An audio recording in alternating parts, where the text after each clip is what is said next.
మనందరి గురువు విశ్వ గురువు పితామహ బ్రహ్మశ్రీ సుభాష్ పత్రిజీ గారికి, మాతా సమానురాలైన స్వర్ణమాల పత్రి గారికి అనంతకోటి ఆత్మ ప్రణామాలు.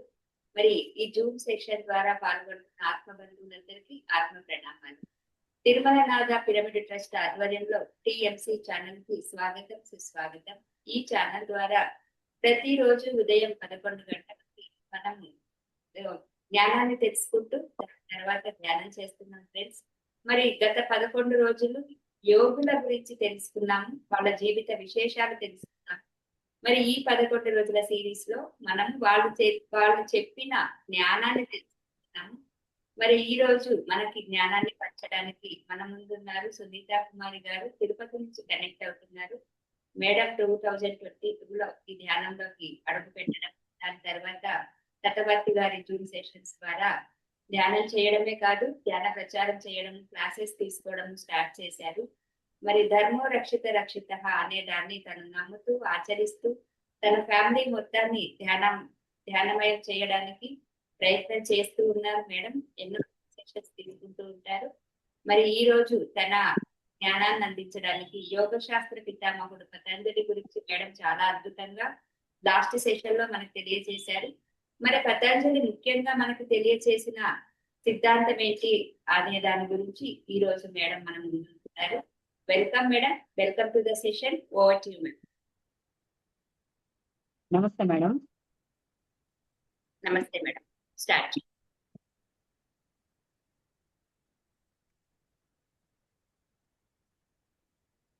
మూల చైతన్యము విశ్వాత్మ అయిన పరమాత్మకు మేడం మీరు ఎలా మేడం, మీరు అడ్డంగా పెట్టండి.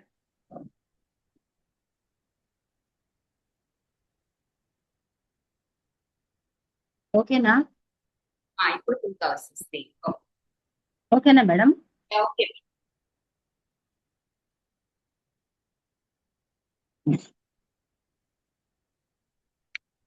విశ్వగురువు, జగద్గురువు, జ్ఞాన గురువు అయిన బ్రహ్మర్షి పితామహ పత్రిజీ గారికి, స్వర్ణమాల పత్రి అమ్మకు ఆత్మ నమస్కారాలు తెలియజేసుకుంటున్నాను. అలాగే ప్రతినిత్యం మనకి జ్ఞానాన్ని అందిస్తున్న మన గురువులు తటవర్తి దంపతులు రాఘవరావు సార్కి, రాజ్యలక్ష్మి అమ్మకు ప్రత్యేక ఆత్మ నమస్కారాలను తెలియజేసుకుంటున్నాను. అదేవిధంగా సృష్టి అంతా ఉన్న ఆత్మ చైతన్యానికి, పరమ గురువులకి, ప్రతి ఒక్క ఆత్మ స్వరూపానికి ఆత్మ నమస్కారాలు. మనము ఈ 11 రోజులు చాలా అద్భుతంగా యోగుల గురించి తెలుసుకున్నాము. వారు యోగ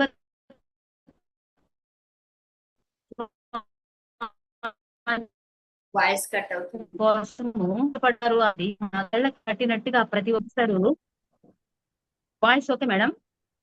వాయిస్ మధ్యలో కట్ అయింది. అవునా? స్టార్ట్ చేయాలా మళ్ళీ? అంటే స్టార్టింగ్ నుంచి అక్కర్లేదు, జస్ట్ 1 లైన్ బిఫోర్ కట్ అయినాను యోగుల నుంచి. ఈ 11 రోజులు మనము యోగుల గురించి ఎంతో అద్భుతంగా చెప్పుకున్నాము. మాస్టర్స్ అందరూ కళ్ళకి కట్టినట్లుగా ప్రతి ఒక్క యోగి గురించి వారు ఏం తెలుసుకున్నారో ఎంతో అద్భుతంగా మనకి తెలియజేశారు. మనమే అనుభూతి చెందినంత అద్భుతంగా వివరించారు వారు. కాబట్టి మనం కూడా ఆ యోగత్వాన్ని సాధించడం కోసం ప్రయత్నం చేస్తున్నాము. కాబట్టి మనము యోగత్వాన్ని సాధించాలంటే ఏం చేయాలి అన్నదాన్ని పతంజలి మహర్షి చాలా అద్భుతంగా వివరించారు వారు. మనం చెప్పుకున్నట్లు యోగులు తినడానికి, భోజనానికి కూడా ఎంతో కష్టపడ్డారు. కట్టుకోను బట్టలకు సరైన నివాసం లేక ఎన్నో అవమానాలు, బాధలు. నాటి యోగులు మహర్షుల నుంచి నేటి మన గురువు గారు పత్రిజీ వరకు ప్రతి ఒక్కరు కూడా యోగత్వాన్ని సిద్ధించుకోవడం కోసము ఎన్నో కష్టాలు, ఎన్నో బాధలు, ఎన్నో అవమానాలు భరించారు. మనము ఒక చిన్న కష్టం వచ్చినా వెంటనే భయపడిపోతాం. అరే, ఎందుకు నా లైఫ్ లో ఇలాంటి కష్టం వచ్చింది అనుకుంటాం. ఎంతసేపు మనకి సుఖంగా, సంతోషంగా, ఆనందంగా బ్రతకాలి అనుకుంటాం. కానీ వచ్చిన ప్రతి కష్టము కూడా నా మంచి కోసమే అనేది మనము తెలుసుకొని దాన్ని అర్థం చేసుకొని నెక్స్ట్ ఏం చేయాలి అనే దాని మీద దృష్టి పెట్టాలి. కానీ ఎవరము అది చేయకుండా ఫస్ట్ భయపడిపోతాం. ఎందుకు వచ్చేసింది అని. అయితే మనలో ఎప్పుడైతే తపన ఉంటుందో అప్పుడు సాక్షాత్తు పరమాత్ముడే సద్గురువుల రూపంలో వచ్చి మనకి అద్భుతమైన జ్ఞానాన్ని అందిస్తూ ఉంటారు. అలా మనం ఏ జన్మలోనో చేసుకున్న పుణ్యం వల్ల పత్రిజీ గారు మన జీవితంలోకి వచ్చి అద్భుతమైన జ్ఞానాన్ని అందించారు. కాబట్టి ఆ యోగులు మహర్షులు అన్ని చెప్పేశారు ప్రపంచానికి. కానీ దాన్ని అర్థం చేసుకునే శక్తి మనకి లేదు కాబట్టి ఎప్పటికప్పుడు భగవంతుడే సద్గురువుల రూపంలో వచ్చి మనకి అద్భుతమైన జ్ఞానాన్ని అందిస్తూ ఉన్నారు. కాబట్టి ఇప్పుడు మనందరము యోగత్వాన్ని సిద్ధింప చేసుకోవాలంటే ఏం చేయాలి? కాబట్టి ఇప్పుడు మనకి భౌతికంగా ఉన్న సమస్యలు, కష్టాలు వీటి గురించి మనం ఆలోచించకూడదు. ఎందుకంటే ఇది మాయా జగత్తు. మాయ ఎప్పటికప్పుడు మనల్ని ఈ మాయలోకి లాగేస్తూ ఉంటుంది. అందువల్ల అవి ఓకే జరుగుతూ ఉంటాయి. వాటిని ఒక పక్కన పెట్టేసి నెక్స్ట్ నేనేం చేయాలి అనే తెలుసుకునే ప్రయత్నంలో పతంజలి మహర్షి అష్టాంగ యోగాన్ని మనకు అందించారు. వేదాలు, వేదాంగాలు, ఆ ఉపనిషత్తులు ఇవన్నీ చదివి అర్థం చేసుకునే శక్తి మనకి లేదని భగవంతుడు భగవద్గీత ద్వారా అర్జునుడికి ఉపదేశించినట్టు మనకి చెప్పారు వారు. మీరు ఈ విధంగా జీవించండి, మీ జీవితాలు అద్భుతంగా ఉంటాయి అని. కానీ అది కూడా ఈ కలియుగ మానవుడికి చదివి అర్థం చేసుకొని ఆచరణలో పెట్టుకునే అంత శక్తి మనకి లేదు. కాబట్టి పతంజలి మహర్షి అష్టాంగ యోగాన్ని చాలా ఈజీగా మనకి అందించారు. అయితే దీన్ని శ్రద్ధగా విని అర్థం చేసుకొని దాన్ని మన జీవితంలో ఆచరణలో పెట్టుకున్నప్పుడు మనము 100% ఈ యోగత్వాన్ని సిద్ధింపు చేసుకునేదానికి మనకి అవకాశం ఉంటుంది మాస్టర్స్.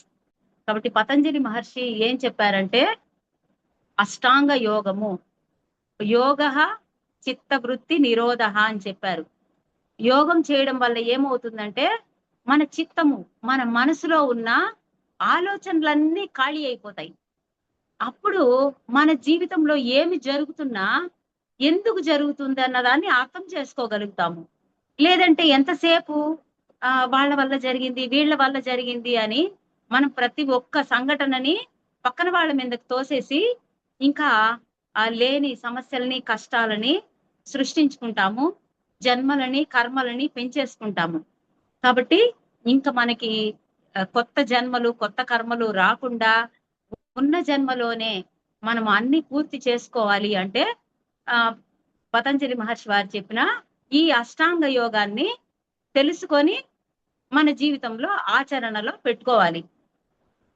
వారు ఏం చెప్పారంటే యమ, నియమ, ఆసన, ప్రాణాయామ, ప్రత్యాహార, ధారణ, ధ్యాన, సమాధి అంటే 8 అంగములు.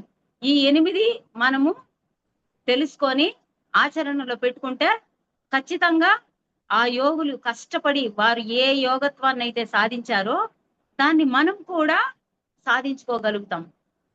దానికి ఫస్ట్ మనం వీటిని తెలుసుకుందాము. యమ అంటే అందులో మళ్ళీ 5 ఉప అంగాలు ఉంటాయి అన్నమాట. ఇది చాలా శ్రద్ధగా వింటే కానీ అర్థం కాదు మాస్టర్స్.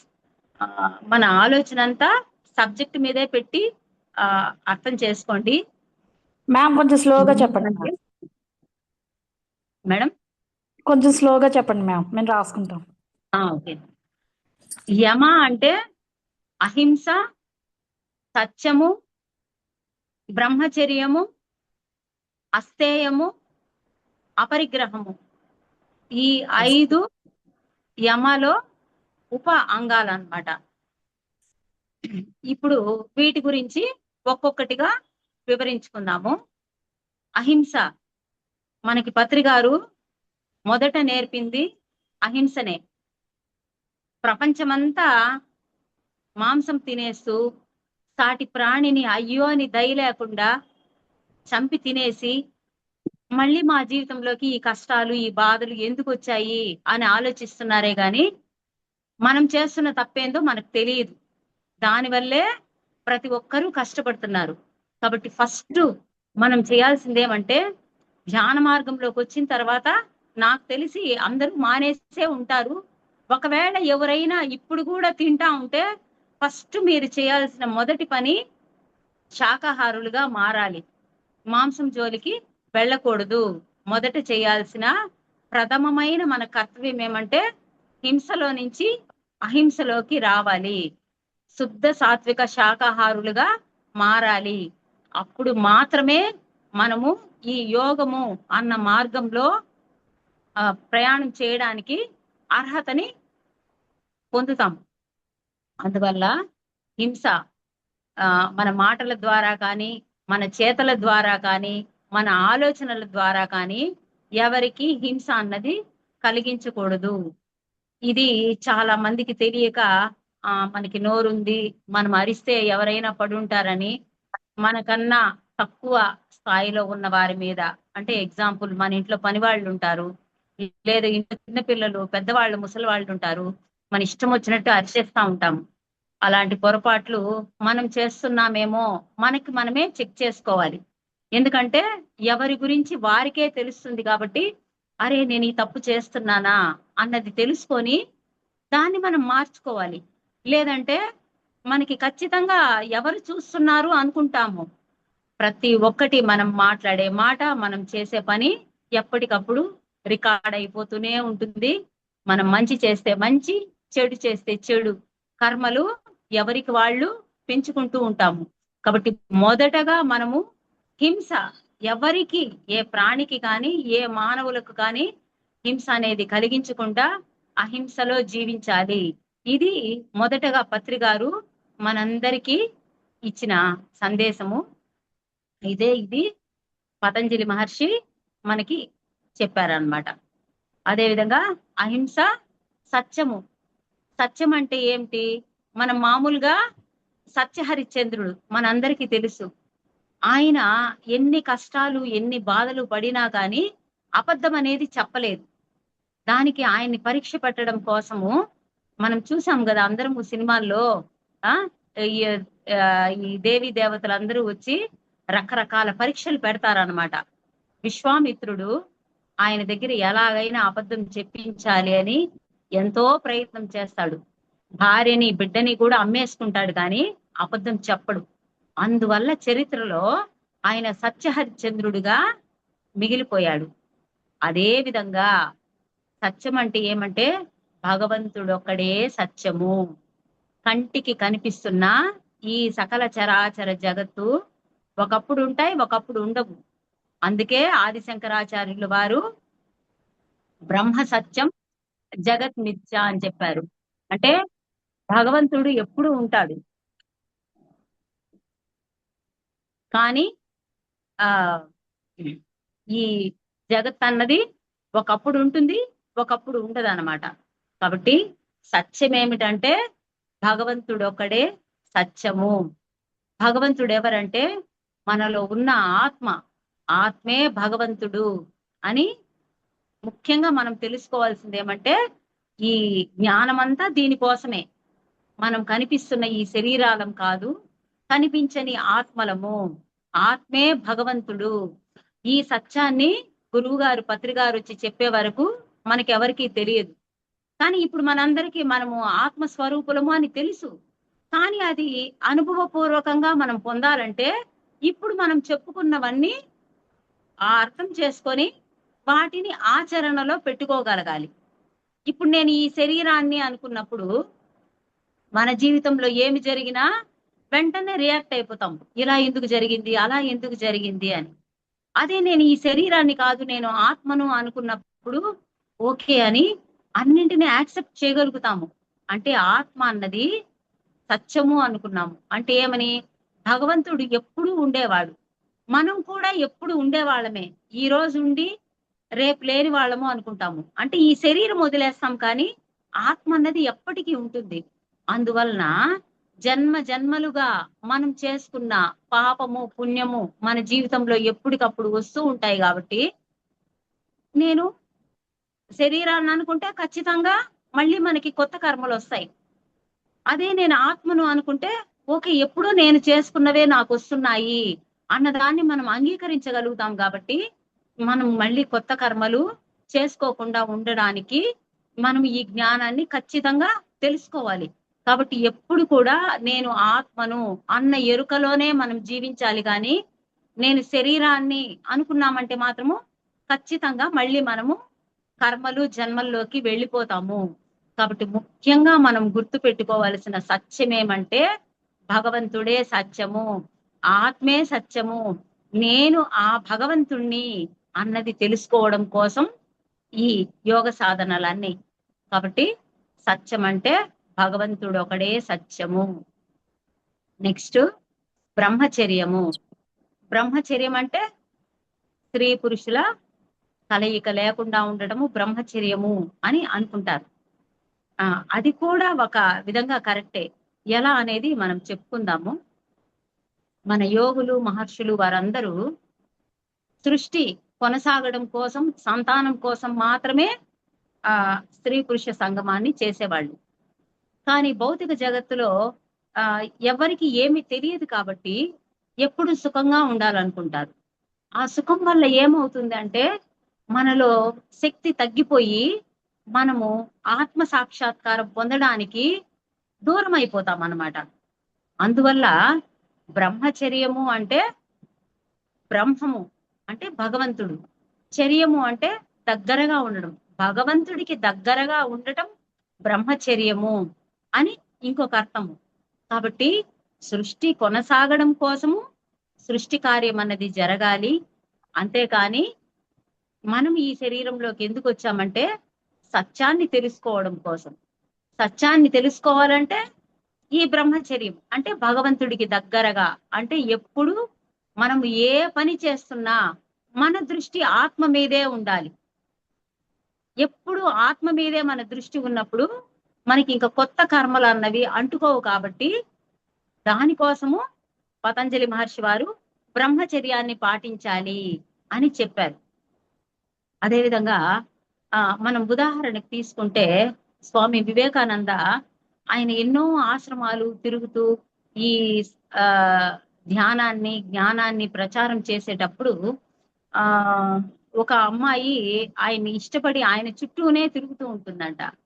ఇప్పుడు ఆయన లేదు, నేను యోగాన్ని సాధించాలి అని పొయ్యిని వెలిగించి దాని మీద ఒక పెద్ద మూకుడు పెట్టి అందులో కూర్చుంటారంట. అంటే నాలో అటువంటి ఆలోచన కూడా రాకూడదు అని. మనము ఎంతో మంది యోగుల గురించి తెలుసుకుంటున్నాము. అదేవిధంగా వారు నేను ఎన్ని కష్టాలు పడినా నాకు భగవంతుడే కావాలి, నేను అన్న గట్టి పట్టుదలతో ఉన్నారు కాబట్టే వాళ్ళు ఆ స్థితికి చేరుకోగలిగారు. కానీ మనము ఈ ప్రాపంచిక కోరికలు వీటిల్లో పడిపోయి మనం ఎంత సాధన చేస్తూ ఉన్నా ఆ సత్యాన్ని కరెక్ట్ గా గ్రహించుకోలేక మనం మళ్ళీ మళ్ళీ దూరం అయిపోతూ ఉన్నాం అన్నమాట. అందువల్ల ఇటువంటి విషయాలు తెలుసుకున్నప్పుడు దాన్ని మనం ఆచరణలో పెట్టుకునే ప్రయత్నం చేయాలి.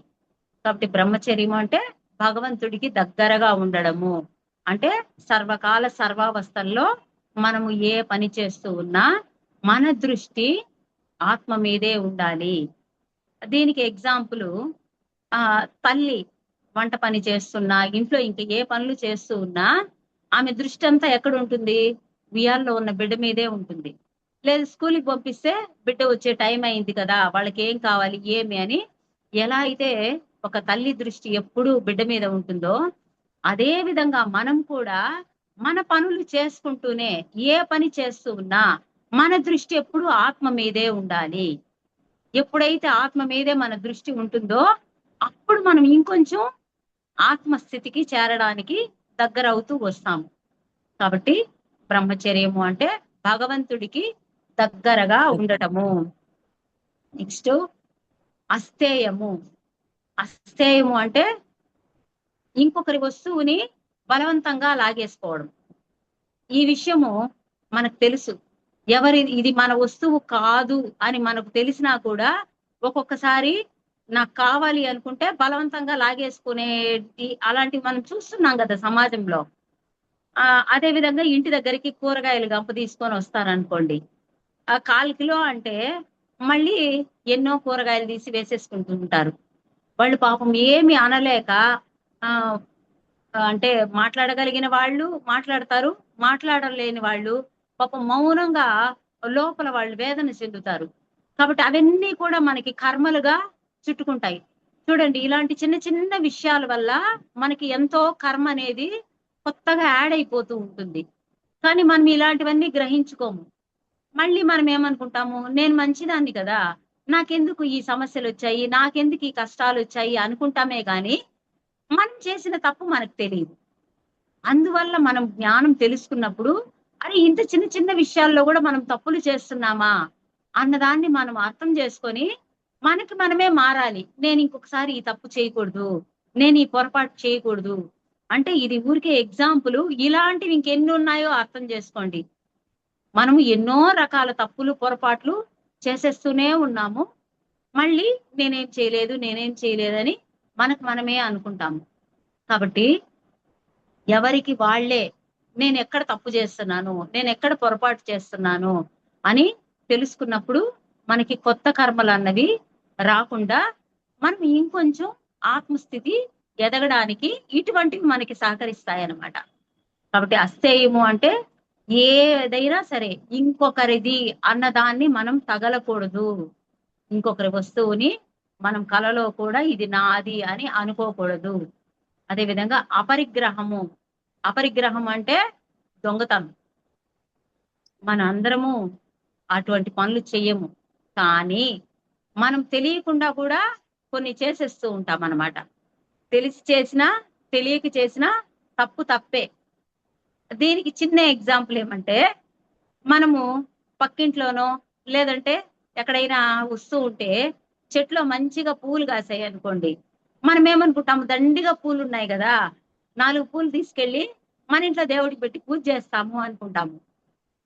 మరి అది దొంగతనమే కదా. కానీ అది దొంగతనం అని మనకు తెలియదు. ఏం చేస్తాము, చాలా ఉన్నాయి కదా, ఎవరు అడుగుతారు అని కోసుకొచ్చేసి ఇంట్లో పెట్టేసి పూజ చేసేస్తాము. మరి ఆ పూజా ఫలం ఎవరికి వస్తుందంటే మనకు వస్తుంది అనుకుంటున్నారా? రాదు. ఆ చెట్టు ఎవరు నాటి నీళ్లు పోసారో వాళ్ళకు వస్తుంది. కానీ మనమేమనుకుంటాము, నేను మంచిగా దేవుడికి పూజ చేశాను, నాకు ఈరోజు బాగా చాలా పుణ్యాన్ని భగవంతుడు నా ఖాతాలో రాసేసి ఉంటాడు అనుకుంటాము. చూడండి, ఎంత చిన్న చిన్న విషయాల్లో కూడా పొరపాట్లు తప్పులు అనేవి ఉంటాయి. అసలు మన ఆలోచనకి కూడా అందని అంత చిన్న చిన్న తప్పులు ఉంటాయి. అటువంటివన్నీ మనం ఎన్నో చేసేసి మళ్ళీ నేనేం చేయలేదు అని మనం అనుకుంటాము. కాబట్టి ఏదైనా సరే మనది కానిది మనము తీసుకోకూడదు. చూడండి, అసలు ఈ అస్థేయము అపరిగ్రహము అన్నవి నిద్ర లేసినప్పటి నుంచి మనం నిద్రపోయే వరకు ఎన్ని చేస్తూ ఉంటాము ఇలాంటివి. చిన్న చిన్న పొరపాట్లే. ఆ చిన్న చిన్నవన్నీ మనకి పెద్ద తప్పులుగా ఇంకొక జన్మ తీసుకునేదానికి అవన్నీ కారణాలు అవుతాయి. అదే విధంగా మనకి పత్రి గారు చెప్పారు. మరి ఏం చెప్పారంటే, బస్సులో వెళ్తూ ఉంటాము, ఎవరైనా ప్రెగ్నెంట్ లేడీసో పెద్దవాళ్ళు ప్లేస్ లేక నిలబడుకొని ఉంటే మనం కూర్చో ఉన్నాం అనుకోండి, మనం లేచి వాళ్ళని కూర్చోండి మా అని చెప్పాలి. కానీ ఏమో నాకు ఓపిక లేదు, నాకు నిలబడే అంత శక్తి లేదు, సర్లే ఎవరైనా లేస్తే వాళ్ళు కూర్చుంటారులే అని అటువంటివన్నీ కూడా మనం ఈజీగా తీసుకుంటాము. కానీ అటువంటివన్నీ కూడా కర్మలే. అటువంటి పాఠాలు నేర్చుకోవడం కోసం కూడా మళ్ళీ జన్మ తీసుకోవాలి అన్నారు. అంటే ఒక్కొక్క దానికి ఒక్కొక్క జన్మ అంటే మరి ఇలాంటివి నిద్ర లేసినప్పటి నుంచి ఎన్ని చేస్తూ ఉంటామో ఇంకా ఎన్ని జన్మలు తీసుకోవాలి.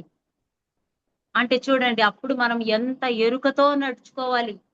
మనము చేస్తున్న ప్రతి పని పట్ల ఇది చెయ్యాలా చెయ్యొద్దా అని ప్రతి క్షణము మనము జాగ్రత్తగా నడవాలి. మరి అంత ఎరుక మనకి రావాలంటే తీవ్రమైన ధ్యాన సాధన చెయ్యాలి. చెప్పారు కదా పతంజలి మహర్షి వారు, యోగ చిత్త వృత్తి నిరోధ అని.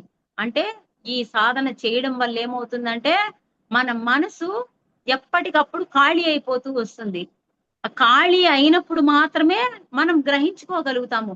అరే ఇది తప్పు కదా, నేను ఎందుకు ఇలా మాట్లాడుతున్నాను, ఈ పని చెయ్యాలా, ఈ పని చెయ్యొద్దా అన్న ఆ క్లారిటీ మనకి రావాలంటే మన మనసు ఎప్పుడు శూన్యంగా ఉండాలి. కాబట్టి మన మనసు ఎప్పుడు చెత్తడబ్బాలాగా అనవసరమైన ఆలోచనలతో నిండిపోయి ఉంటుంది. అందువల్ల మనకి సమయం దొరికినప్పుడంతా ప్రతిరోజు 3 గంటలైనా కనీసము ధ్యానం చేయాలి. ఆ చేసినప్పుడు మాత్రమే ఇలాంటి చిన్న చిన్న విషయాలు తెలుసుకోగలుగుతాము. అదే విధంగా ఒక చిన్న ఎగ్జాంపుల్, పొయ్యి మీద పాలు పెడతాము, మంచిగా కాఫీ చేసుకొని మనం తాగేస్తాము. ఇంట్లో పని వాళ్ళు వస్తే దాంట్లో నీళ్లు పోసేసి కొంచెం టీ పొడి వేసేసి టీ తాగు అనేసి మేము మా పని అమ్మాయి వస్తే టీ ఇస్తాము, టిఫిన్ పెడతాము, మంచి జీతం ఇస్తాము అని ఏదేదో గొప్పలు చెప్పుకుంటూ ఉంటాము. ఇలాంటి అనవసరమైన మాటల వల్ల ఎన్నో ఎన్నో కర్మలు పెంచేసుకుంటా ఉన్నాము. కాబట్టి మనం ఈ ధ్యాన మార్గంలోకి వచ్చాము కాబట్టి ప్రతి క్షణము ఎరుకతో మనం ఏం చేస్తున్నాము, ఏం చేయాలి, ఏం చేయకూడదు అన్నవి తెలుసుకోవాలంటే ఇటువంటి జ్ఞానాన్ని మనం తెలుసుకోవాలి. కాబట్టి పతంజలి మహర్షి వారు చెప్పిన అష్టాంగ యోగంలో యమలోని అహింస, సత్యము, బ్రహ్మచర్యము, అస్తేయము, అపరిగ్రహము, ఈ 5 విషయాలు మనం ఇప్పుడు తెలుసుకున్నాము. అదే విధంగా నెక్స్ట్ నియమ, ఆ నియమాలో కూడా ఇంకొక 5 ఉప అంగాలు చెప్పారు వారు. అవేమంటే శౌచము,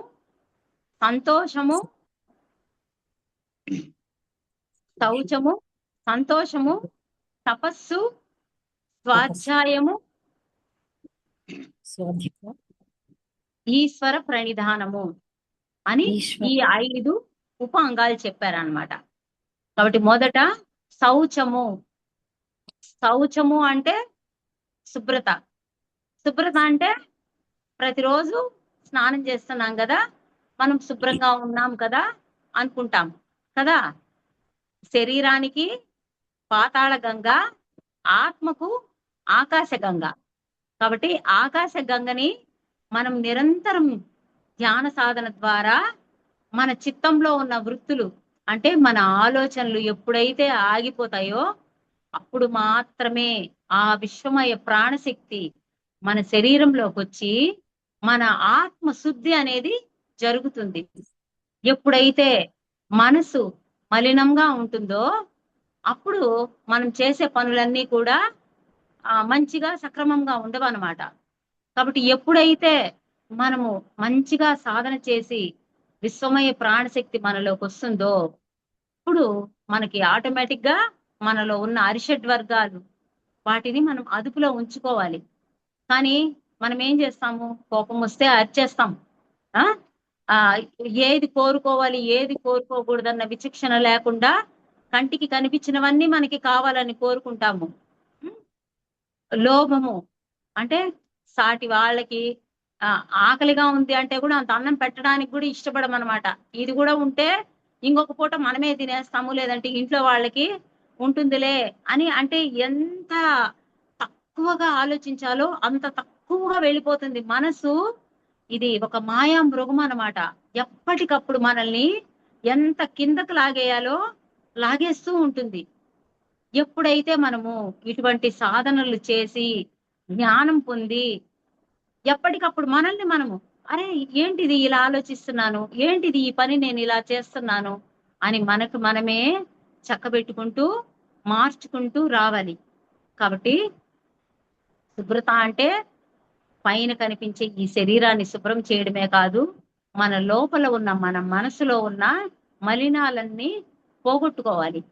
ఎప్పుడైతే సాధన చేసి విశ్వమయ ప్రాణశక్తి మనలో నిరంతరం ప్రవహిస్తుందో అప్పుడు ఈ మనసులోని మలినాలన్నీ తొలగిపోయి అది స్వచ్ఛంగా తయారైనప్పుడు అప్పుడు అది ఆత్మస్థితికి ఎదుగుతుంది అన్నమాట. మనసు ఆత్మలో విలీనం అయిపోతుంది. ఎప్పుడు మనసు ఒక స్వచ్ఛమైన ఒక పసి హృదయం లాగా తయారవ్వాలి. కాబట్టి మన మనసు ఒక పసి హృదయం లాగా ఉందా, లేదా కఠినమైన ఒక పాషాణం లాగా ఉందా అన్నది అది కూడా మన గురించి మనకే తెలుసు. కాబట్టి మనకు మనమే చెక్ చేసుకొని మనం ఎక్కడ పొరపాట్లు ఉన్నాయని మనము దాన్ని సరి చేసుకోవాలి. కాబట్టి పతంజలి మహర్షి వారు శౌచము అంటే పైన కనిపించే ఈ శరీరాన్ని శుభ్రం చేయడమే కాదు, కనిపించని లోపల ఉన్న ఈ మనసును శుభ్రం చేయాలి అన్నారు. అదే శౌచము. అదేవిధంగా సంతోషము. సంతోషం అంటే ఉన్నదాంతో సంతోషంగా ఉండాలి. మనము ఏం చేస్తాము, ఎంతో మంది కన్నా భగవంతుడు మనకి అన్ని ఇచ్చాడు. ఓకే, నేను సంతోషంగా ఉన్నాను అంటే భగవంతుడు మనకి ఇంకా ఇంకా ఇస్తాడు. కానీ మనం ఎప్పుడు ఏం చేస్తామంటే ఉన్న వాటిని వదిలేసి లేని వాటి గురించి ఆలోచిస్తాము. నాకు అది లేదు, నాకు ఇది లేదు, అది ఉంటే నేను హ్యాపీగా ఉంటాను అని లేని వాటి గురించి ఆలోచిస్తూ ఉన్న వాటిని అనుభవించకుండా మన జీవితాన్ని మనమే కష్టాల పాలు చేసుకుంటున్నాము. అవునా కాదా? కాబట్టి ఎప్పుడు కూడా మనము భగవంతుడు ఏదైతే మనకిచ్చాడో దాంతో సంతోషంగా ఉండాలి అని పతంజలి మహర్షి వారు చెప్పారు. అదేవిధంగా శౌచము, సంతోషము, తపస్సు. తపస్సు అంటే అన్నింటినీ తప్పింప చేసుకోవడం. అంటే తింటున్న భోజనం కొద్దిగా తగ్గించి తినాలి, నిద్ర కొద్దిగా తగ్గించాలి, అదేవిధంగా చేస్తున్న పనులు కొద్దిగా తగ్గించాలి. అన్నింటినీ కొద్ది కొద్దిగా తగ్గించుకుంటూ ఆ సమయాన్నంతా ధ్యానం మీద కేటాయించాలి. ఎవరికైనా ధ్యానం చేయండి అంటే అయ్యో ఎక్కడ టైం అండి, టైమే లేదు, మేము చాలా పనులున్నాయి, బిజీ అంటారు. కానీ ధ్యానం అన్నది ఎంత గొప్పది, ఈ జన్మని మనం ఉద్ధరించుకోవాలంటే ధ్యానం చేయాలి అన్నది అర్థం చేసుకోలేరు అన్నమాట. బాగా ఫుల్లుగా కడుపు నిండా తినేసి దిక్కు తెలియకుండా పడుకొని నిద్రపోయి టైం అంతా వేస్ట్ చేసుకొని జన్మని వృధా చేసేసుకుంటున్నాము. కాబట్టి తినే తిండి తగ్గించుకోవాలి, మాట్లాడే మాటలు తగ్గించుకోవాలి, నిద్రను తగ్గించుకోవాలి, పనులు తగ్గించుకోవాలి. అన్ని ఏది అవసరమో అవి చేసి నెక్స్ట్ మనకున్న సమయాన్నంతా సాధన చేసుకోవడానికి, స్వాధ్యాయానికి, సజ్జన సాంగత్యానికి ఉపయోగించుకొని వాటి ద్వారా ఇంకొక విషయం తెలుసుకొని మన ఆత్మ ఎదుగుదలకు ఉపయోగించుకోవాలి అని పతంజలి మహర్షి వారు చెప్పారు. అదేవిధంగా తపస్సు, స్వాధ్యాయం అంటే ఈ ఆత్మ జ్ఞానానికి సంబంధించిన పుస్తకాలు చదవాలి. ఇప్పుడు మనం వింటున్నాం, రోజు మాస్టర్స్ చెప్పే క్లాసులన్నీ వింటున్నాము, అర్థం చేసుకుంటున్నాము. అదే విధంగా గొప్ప గొప్ప యోగులు, మహర్షులు వారు సాధన చేసి వారు తెలుసుకున్న సత్యాలన్నింటినీ రాసి పెట్టారు. మనం అవి తీసుకొని చదివినప్పుడు అరే అవును కదా, మొన్న మనం క్లాస్ లో విన్నాము, ఇక్కడ ఉంది, అయితే ఇది నిజమే అనుకున్నప్పుడు మన జీవితంలో కూడా మనం ధ్యానం చేస్తున్నప్పుడు మనకి రకరకాల అనుభవాలు వస్తూ ఉంటాయి అన్నమాట. అది నిజమా కాదా అన్నది తెలుసుకోవాలంటే ఫస్ట్ మనకు తెలియాలి. మనకి ఏది సత్యము ఏది అసత్యము అన్న క్లారిటీ లేనప్పుడు మనం ఎలా తెలుసుకోగలుగుతాము? ఊరికి ఏదో ధ్యానం చేసేసాము అయిపోయిందంటే కాదు కదా. ఈ విషయాలన్నీ కూడా తెలుసుకున్నప్పుడు ఓ నిత్య అనిత్య వస్తు వివేకమని వివేకానంద ఆదిశంకరాచార్యుల వారు చెప్పారు. అంటే ఏది నిత్యమైనది, ఏది అనిత్యమైనది, అంటే మనకి ఏది అవసరమైంది, మనకి ఏది అవసరం లేనిది అన్న ఆ క్లారిటీ కూడా మనం తెలుసుకోవాలి. ప్రతి ఒక్కటి మనకు అవసరమే అని ప్రతి ఒక్కటి మనం పూసుకుంటూ ఉన్నామంటే ఇంకా కర్మలు పెరిగిపోతూ ఉంటాయి. దానికి ఎగ్జాంపుల్ పత్రిగారు చెప్పారు. ఇద్దరు రోడ్డు మీద కొట్లాడుకుంటూ ఉంటారు, మనం ఏం చేస్తాము, అక్కడ ఏం జరుగుతుంది అని వెళ్ళి నిలబడతాము. దానివల్ల ఏమవుతుంది, మనకు ఒక అరగంట గంట సమయము వేస్ట్ అయిపోతుంది. మనం ఏమన్నా వాళ్ళ గొడవని తీర్చగలుగుతామా? లేదు కదా. తీర్చగలిగితే వెళ్ళాలి, వాళ్ళకి ఏదైనా సలహా చెప్పాలి, వాళ్ళకి హెల్ప్ చేయాలి. లేనప్పుడు మనం వెళ్ళి అనవసరంగా అక్కడ నిలబడి ఒక అర్ధగంట గంట సమయాన్ని వేస్ట్ చేసుకుంటాము. దానివల్ల నష్టం ఎవరికి? మనకే. కాబట్టి సమయాన్ని కూడా ఎంత జాగ్రత్తగా వాడుకోవాలి. ఎందుకంటే ఎప్పుడు ఎవరు ఈ శరీరంలో నుంచి వెళ్ళిపోతారో ఎవరికీ తెలియదు. మరుక్షణం ఏమి జరుగుతుందో కూడా మనకు తెలియదు. అందువలన ఎప్పటికప్పుడు మన సమయాన్ని మనం ఎంతో జాగ్రత్తగా ఉపయోగించుకోవాలి. స్వాధ్యాయం చేసి ఇటువంటి విషయాలన్నీ తెలుసుకొని ఇంకా మన ఆత్మ ఎదుగుదలకు ఇంకొంచెం గట్టిగా ప్రయత్నం చేయాలి. అదేవిధంగా స్వాధ్యాయము ఈశ్వర ప్రణిధానము. ఈశ్వర ప్రణిధానము అంటే అంతటా ఉన్నది పరమేశ్వరుడే అన్నదాన్ని మనం తెలుసుకోగలగాలి. ఎప్పుడు మనం సాధన చేసి, ఎప్పుడు మన మనసు శూన్య స్థితికి చేరి, మనమందరం కనిపించే ఈ శరీరాలం కాదు, కనిపించని ఆత్మలము అన్నదాన్ని గ్రహించగలుగుతామో అప్పుడు మనం అంతటా ఈశ్వరుణ్ణే చూడగలుగుతాము. లేదంటే వాళ్ళు వేరు నేను వేరు అనుకున్నప్పుడు ఖచ్చితంగా జన్మలు కర్మలు అన్నవి పెరుగుతాయి. ఎప్పుడైతే అంతా భగవంతుడే అని అనుకుంటామో అప్పుడు ఎవరైనా వచ్చి మనతో గొడవ వేయాలని చూసినా సరే ఓకే అని మనమే సర్దుకొని వెళ్ళిపోగలిగే స్థితి మనకు వస్తుంది. లేదంటే ప్రతి ఒక్కరితో గొడవ పడుతూ నన్నంటారా అని మళ్ళీ మనము కర్మలు పెంచేసుకుంటాము. కాబట్టి ఈశ్వర ప్రణిధానము అంటే మన కంటితో చూస్తున్న సర్వము సకలము ఆ పరమేశ్వరుడే. అందుగలడిందులేడను సందేహము వలదు, చక్రి సర్వోపగతుండు, ఎందెందు వెదకి చూసినా అందందే కలడు అని భక్త ప్రహ్లాద చెప్పాడు కదా. కాబట్టి అంతటా ఉన్నది భగవంతుడే అన్నది విన్నాము. దాన్ని మనం అనుభవపూర్వకంగా పొందాలి అంటే నిరంతర తపన, సాధన. ఎంత వీలైతే అంత సాధన చేయడానికి మనం సమయం కేటాయించాలి. సాధన చేస్తున్నప్పుడు ఇప్పుడు మనం ఏవైతే ఈ జ్ఞానాన్ని వింటున్నామో అవన్నీ కూడా మనకు అర్థమవుతూ వస్తాయి. అవును, నిజమే నిజమే, ఇవన్నీ కరెక్టే అన్నది మనం గ్రహించుకోగలుగుతాము. కాబట్టి స్వాధ్యాయము అంటే ఈ విధంగా ఈశ్వర ప్రణిధానము అంటే అంతటా ఉన్నది భగవంతుడే అని మనం చూడగలగాలి. కాబట్టి యమ నియమ ఆసన. ఆసన అంటే మనం ధ్యానంలో కూర్చున్నప్పుడు ఎలా కూర్చోవాలి అన్న దాని గురించి కూడా గురువు గారు చెప్పారు. భగవద్గీతలో చెప్పుంది. సమంకాయ శిరోగ్రీవం ధారయన్ నచలం స్థిరం సంప్రేక్ష నాసికాగ్రం త్వం దిశాశనవలోకయన్ అని చెప్పి ఉంది అనమాట. అంటే మనం ఎంత వీలైతే అంత స్థిరంగా సుఖంగా కూర్చునే ప్రయత్నం చేయాలి. అంటే మన శరీరము, మెడ, తల నిటారుగా ఉండాలి అని భగవద్గీతలో చెప్పి ఉంది. కానీ గురువు గారు ఏం చెప్పారంటే మనము బలవంతంగా నిటారుగా మెడ తల పెట్టి కూర్చున్నామంటే పట్టేస్తుంది శరీర భాగాలన్నీ. అలా కాదు, మీరు సుఖంగా స్థిరంగా కూర్చొని మీ స్థిరము అంటే తలలో వచ్చే ఆలోచన, గ్రీవము అంటే నోటిలో నుంచి వచ్చే మాటలు, కాయము అంటే ఈ శరీరంతో చేసే పనులు. అంటే తలలో నుంచి వచ్చే ఆలోచనలు, నోటిలో నుంచి వచ్చే మాటలు, శరీరంతో చేసే పనులు మూడు ఒక్కటిగానే ఉండాలి. అంటే త్రికరణ శుద్ధి. ఎప్పుడైతే ఏది ఆలోచిస్తామో, ఏది మాట్లాడతామో, అదే చేస్తామో అప్పుడు మాత్రమే మనము ఈ యోగత్వాన్ని సిద్ధింప చేసుకోవడానికి అర్హత పొందుతామన్నమాట. ఏదంటే అది మాట్లాడి, ఏదంటే అది చేసేసి, ఏవంటే అవి ఆలోచించేసినప్పుడు మనం ఎంత సాధన చేసినా కూడా మనకి ఈ యోగత్వం అనేది సిద్ధించదన్నమాట. కాబట్టి త్రికరణ శుద్ధి. ఏమి ఆలోచిస్తామో అదే మాట్లాడాలి, అవే చేయాలి. అప్పుడు మాత్రమే మనము ఇంకొంచెం ఆత్మస్థితిలో ఎదుగుతామన్నమాట. కాబట్టి ఆసనము అంటే అర్థమైంది కదా. స్థిరంగా సుఖంగా కూర్చోవాలి, సహజంగా జరుగుతున్న శ్వాసని గమనించాలి. మన దృష్టి నాసికాగ్రం అంటే మన భృగు మధ్య స్థానంలో ఉండాలి. ఇది కూడా చాలా మందికి తెలియదు.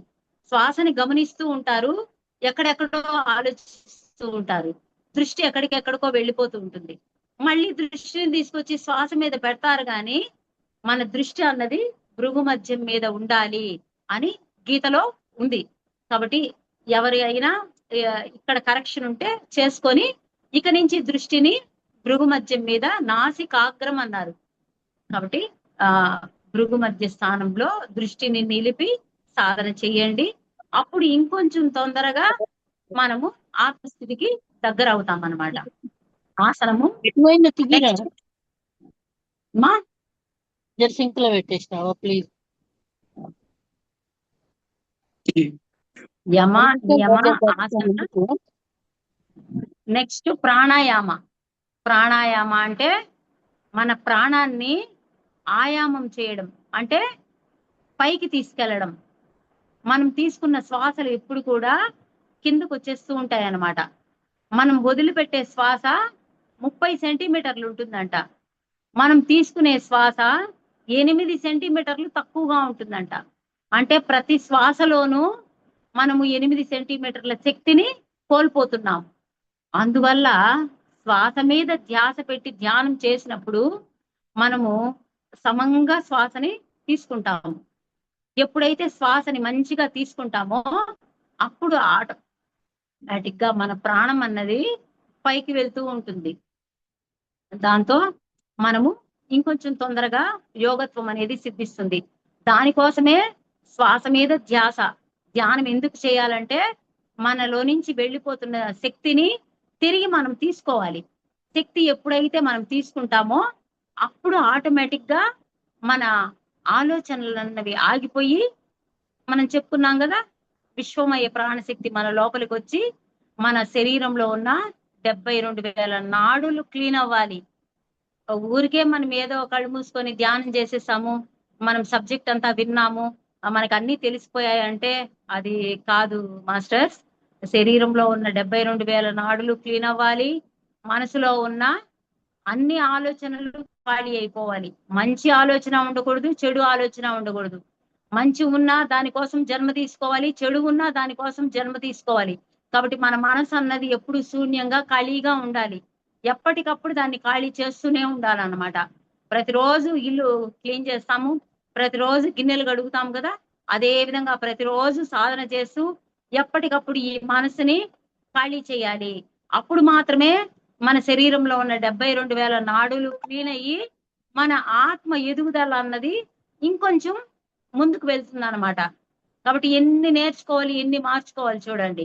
కాబట్టి ఆ ప్రాణాయామం అంటే శ్వాసని 2 ముక్కు రంధ్రాల ద్వారా సమంగా తీసుకోవాలి, సమంగా వదలాలి. మనము ఆ కొంత సమయము కుడి ముక్కు రంధ్రం ద్వారా శ్వాస జరుగుతుంది. అదే విధంగా కొంత సమయము ఎడమ ముక్కు రంధ్రం ద్వారా శ్వాసలు జరుగుతాయి అన్నమాట. దానివల్ల ఏమవుతుందంటే మన లోపల వేడి ఎక్కువైపోయినా శరీర అవయవాలు దెబ్బతినేస్తాయి. అదేవిధంగా చల్లదనం ఎక్కువైపోయినా కూడా దెబ్బతింటాయి. అందువల్ల మనము శ్వాస మీద ధ్యాస ఉంచి సాధన చేసినప్పుడు 2 ముక్కు రంధ్రాల ద్వారా సమంగా శ్వాసని తీసుకుంటాం. ఎప్పుడైతే మంచిగా శ్వాసని తీసుకుంటామో, ఎప్పుడు చిన్నగా వదులుతామో అప్పుడు శరీరం లోపల కూడా బ్యాలెన్స్డ్ గా ఉంటుంది. ఎప్పుడైతే శరీరం అంతా బ్యాలెన్స్డ్ గా ఉంటుందో లోపల ఉన్న నాడులన్నీ శుభ్రం అవుతూ వస్తాయి. అప్పుడు మన శక్తి అనేది పైకి లేస్తుంది. అప్పుడు మనం ఎన్నో విషయాలు తెలుసుకునేదానికి అవకాశం ఉంటుంది. కాబట్టి సాధనలో కూర్చున్నప్పుడు ఏదో కళ్ళు మూసుకున్నాము, ఏదో చేస్తున్నాము అని నిద్రలోకి వెళ్ళిపోవడము అలా కాకుండా ఎరుకతో సాధన అన్నది చేయాలి. కాబట్టి ప్రాణాయామము అంటే మన ప్రాణాన్ని పైకి తీసుకెళ్ళాలి. పైకి తీసుకెళ్ళినప్పుడు మాత్రమే మన శక్తి పైకి పెరిగి మన ఆత్మస్థితికి దగ్గర అవుతాము. అదేవిధంగా ప్రాణాయామము ప్రత్యాహారము. ప్రత్యాహారం అంటే ఇప్పుడు చెప్పుకున్నాం కదా, సాధన ఎంత మంచిగా చేస్తామో అంత మంచిగా విశ్వమయ ప్రాణశక్తి మన లోపలికి వస్తుంది. ప్రత్యాహారము. కాబట్టి ఎంతగా విశ్వమయ ప్రాణశక్తి మన లోపలికి వస్తుందో అంతగా ఈ లోపల ఉన్న జన్మల కర్మలు, ఇప్పుడు తెచ్చుకున్న ప్రారబ్ధ కర్మలు, అదేవిధంగా రాబోయే ఆగామి కర్మలు లేకుండా, అదేవిధంగా సంచిత కర్మలు, ఎంతో బ్యాగేజ్ ఉంటుందంట మనకి. ఆ బ్యాగేజ్ అంతా కాలిపోయి క్లీన్ అయితే కానీ మనము ఆత్మస్థితికి చేరుకోలేము. కాబట్టి ఇంకా కొత్త కర్మలు రాకూడదన్నా, ఇప్పుడు అనుభవిస్తున్న ప్రారబ్ధ కర్మలు, ఒక పాము కరవాల్సింది చీమ దోమ కరిచేట్టుగా మనం తప్పించుకోవాలన్నా, ఇంకా ఉన్న సంచిత కర్మలు క్లీన్ అయిపోవాలన్నా కూడా ప్రత్యాహారం అనేది, అంటే ధ్యానం చేస్తున్నామంటే కళ్ళు మూసుకుంటే జరిగిపోదు. మనము ఎప్పుడైతే శూన్య స్థితిలో ఉంటామో మన లోపలికి కాస్మిక్ ఎనర్జీ రావడాన్ని కూడా మనం గ్రహించుకోగలుగుతాము. అంత స్థితికి మనం వెళ్ళాలి. ఆ ప్రత్యాహారం జరుగుతున్న దాన్ని కూడా మనం గమనించుకోవాలి. ఊరికే కళ్ళు మూసుకొని కూర్చునేసి ధ్యానం చేసేసానంటే కాదు. లోపల ఏం జరుగుతోంది అన్నది కూడా మనము గ్రహించుకోవాలి. ప్రత్యాహారము. ధారణ. ధారణ అంటే ఇప్పుడు చెప్పుకున్నాం కదా, ధ్యానం చేస్తున్నప్పుడు నేను గంట చేశాను, 2 గంటలు, 3 గంటలు, 5 గంటలు అని చెప్తాము. కానీ చూడండి, ఇంత సూక్ష్మమైన విషయాలు మనకు తెలియదు. ధారణ అంటే 7 సెకండ్లు మనం ఎప్పుడైతే శూన్య స్థితిలో ఉంటామో దాన్ని ధారణ అంటారంట. కానీ మనం ఏమంటున్నాం, నేను గంటలు గంటలు ధ్యానం చేస్తున్నాము అంటున్నాము. మరి మనం 7 సెకండ్లు కూడా మనము ఆ శూన్య స్థితిలో లేమా? ఆ చూడండి, మనం ఎప్పుడైనా అనుకున్నామా మనం గంట కూర్చుంటే గంట ధ్యానం చేస్తున్నాము అని మనం అనుకుంటాము.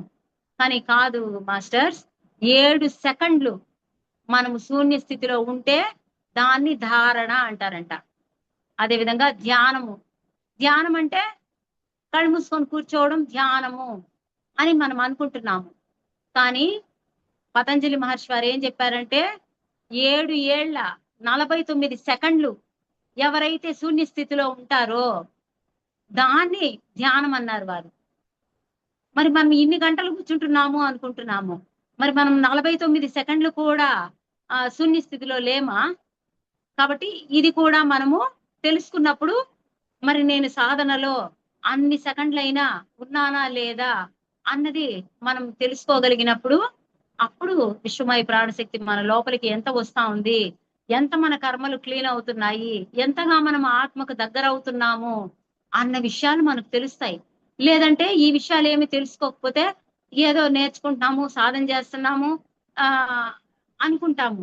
నేను 10 ఏళ్ల నుంచి చేస్తున్నానండి ధ్యానము, 20 ఏళ్ల నుంచి చేస్తున్నానండి ధ్యానము, మాకు ఏ మార్పులు రాలేదండి, మాకు అన్ని సమస్యలే, మాకు అన్ని కష్టాలే అంటారు.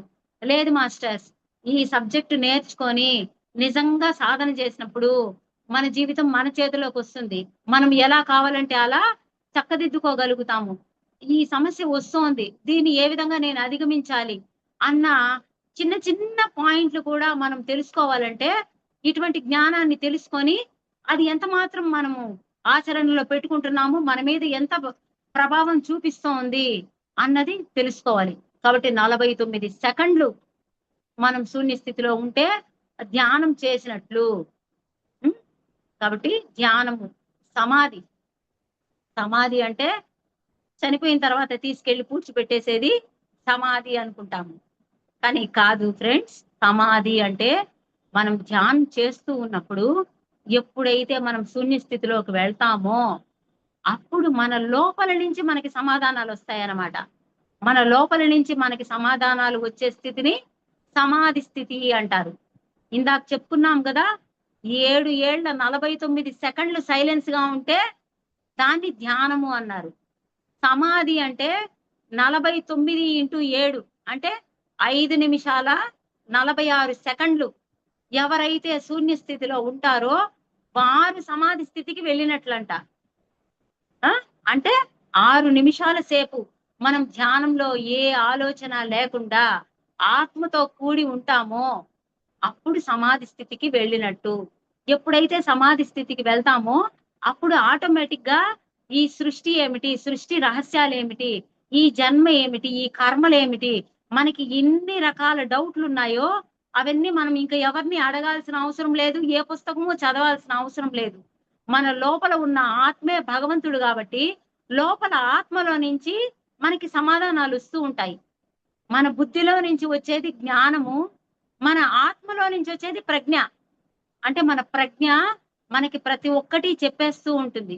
ఎప్పుడైతే మన జీవితంలో జరుగుతున్న ప్రతి సంఘటనకి సంబంధించి సమాధానాలు మన లోపల నుంచే మనకి అర్థమవుతాయో అప్పుడు ఆటోమేటిక్ గా మనకు అన్ని తెలిసిపోతాయి. గతము, గత జన్మలు, ఇంకా రాబోయే జన్మలు, మన భవిష్యత్తు ఏంది అన్నది మన చేతిలోకే వచ్చేస్తుంది. అప్పుడు మనం ఏ విధంగా కావాలంటే ఆ విధంగా మన జీవితాన్ని చక్కదిద్దుకుంటూ మనం ఆత్మస్థితికి ఎదిగి బ్రహ్మ జ్ఞానాన్ని పొందడానికి కూడా అర్హతని సాధిస్తాము. ఇప్పుడు మనం ఏం చేస్తున్నాము, యోగులు మహర్షులు ఏమి చేశారు అన్నది తెలుసుకున్నాము. ఏమి చేస్తే మనం ఆ యోగత్వాన్ని సిద్ధింపజేసుకుంటామో తెలుసుకుంటున్నాము. మరి ఈ యోగాన్ని మనం సిద్ధింపజేసుకొని ఆత్మస్థితికి చేరుకొని బ్రహ్మ జ్ఞానాన్ని పొంది అంతటా ఉన్న ఆ బ్రహ్మ సత్యాన్ని 10 మందికి తిరిగి చెప్పినప్పుడు మాత్రమే మళ్ళీ జన్మలేని స్థితికి చేరుకుంటాము. మళ్ళీ మనం ఈ భూమి మీదకి రావాల్సిన అవసరం లేదు అని పత్రిజీ గారు తెలియజేశారు. కాబట్టి పతంజలి మహర్షి వారు అందించిన ఈ అష్టాంగ యోగాన్ని మనం ఇప్పుడు ఏవైతే తెలుసుకున్నామో వాటిని ఆచరణలో పెట్టుకొని చిన్న చిన్న పొరపాట్లు తప్పులు కూడా మార్చుకుంటూ లేకుండా చేసుకున్నప్పుడు మనము ఖచ్చితంగా ఆ స్థితిని సాధిస్తాము. ఒకటేమంటే ముఖ్యంగా ఎవరైతే 12 సంవత్సరాలు బ్రహ్మచర్యాన్ని పాటిస్తారో వారు యోగత్వాన్ని సిద్ధింప చేసుకుంటారు. బ్రహ్మచర్యం అంటే ఏంటో ఇందాక మనం చెప్పుకున్నాము. అదే విధంగా ఎవరైతే 12 సంవత్సరాలు ఒక చిన్న అబద్ధం కూడా అవును కాదు అని కూడా చెప్పకూడదు. అంటే తల ఊపడంలో కూడా అబద్ధం ఉండకూడదు అనమాట. సత్యాన్నే చెప్పాలి. ఆ చెప్పే సత్యం కూడా ఒకరిని నొప్పించకుండా చెప్పాలి. అలా 12 సంవత్సరాలు ఎప్పుడైతే ఉంటామో అప్పుడు మన వాక్కు ఫలిస్తుంది అనమాట. మనం ఏం చెప్తామో అవి జరిగిపోతాయి. మనము సినిమాల్లో చూస్తాం కదా, యోగులు మహర్షులు అరే నువ్వు కుక్క అయిపో, నువ్వు ఎలుగుబంటి అయిపో అంటే అయిపోతారు కదా. మనము అదేదో తమాషాగా కదా, కథలు కదా అనుకుంటాము. కాదు మాస్టర్స్, అవన్నీ కూడా నిజాలే. ఎప్పుడైతే మనం అంతా నిష్టగా నియమంగా చిన్న తప్పు పొరపాటు అబద్ధము లేకుండా కరెక్ట్ గా నడుస్తామో అవన్నీ మన జీవితంలో కూడా జరుగుతాయి. మరి ఇంత చిన్న చిన్న చిన్న విషయాలే ఇన్ని ఉంటే ఎప్పుడు నేర్చుకొని ఎప్పుడు మార్చుకోవాలి? మరి ఆత్మస్థితికి బ్రహ్మ జ్ఞానాన్ని పొందడానికి మనం ఎంత సాధన చేయాలి? ఇప్పుడు మనము ఒకసారి ఆలోచిస్తే మనకి తెలుస్తుంది. కాబట్టి మనం ఎన్నో నేర్చుకోవాలి, మార్చుకోవాలి. అప్పుడు మాత్రమే ఆత్మ జ్ఞానాన్ని బ్రహ్మ జ్ఞానాన్ని పొందడానికి అర్హతని సంపాదిస్తాము. కాబట్టి పతంజలి మహర్షి వారు ఏం చెప్పారో దాన్ని మనం ఆచరణలో పెట్టుకునే ప్రయత్నము ఈ క్షణం నుంచే చేయాలి. అందరూ ఆత్మజ్ఞానులు బ్రహ్మజ్ఞానులు అవ్వాలని కోరుకుంటున్నాను. నమస్తే మాస్టర్స్.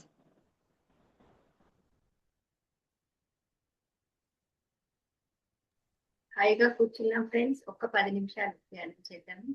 రిలాక్స్ గా కూర్చోండి. కళ్ళజోడు ఉన్న వాళ్ళు తీసేయండి. వేళ్లలో వేళ్ళు పెట్టుకోండి. కాళ్ళు క్రాస్ చేయండి. రిలాక్స్ గా కూర్చోండి. శ్వాసని గమనిస్తూ ఉండండి. మీ లోనికి వెళ్ళే శ్వాస, బయటికి వచ్చే శ్వాస. ధ్యానం అంటే శ్వాస మీద ధ్యాస. సహజమైన సరళమైన స్వాభావికమైన శ్వాస ధారని గమనిస్తూ ఉంటాం. ఎవరూ కళ్ళు తెరవరాదు. Don't open your eyes. అద్భుతంగా సామూహిక ధ్యానం చేద్దాం. ఊపిరి మీద ధ్యాస. ఊపిరిలో ధ్వని ఉన్నది యోగీంద్రులకు.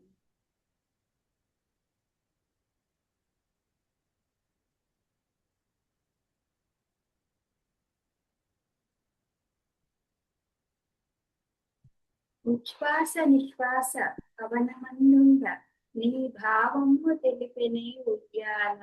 అంటే ఉచ్ఛ్వాస నిశ్వాసలతో కలిసి ఉన్నప్పుడు మనసు ఏమి చెప్తుంది, నా మనసు ఏంటో నాకు అర్థమవుతుంది. శ్వాసని గమనిస్తూ ఉన్నా. పతంజలి మహర్షి యొక్క ఎనర్జీతో కనెక్ట్ అవుతూ ధ్యాన స్థితిలోనికి వెళ్దాం. ఎవరూ కళ్ళు తెరవరాదు.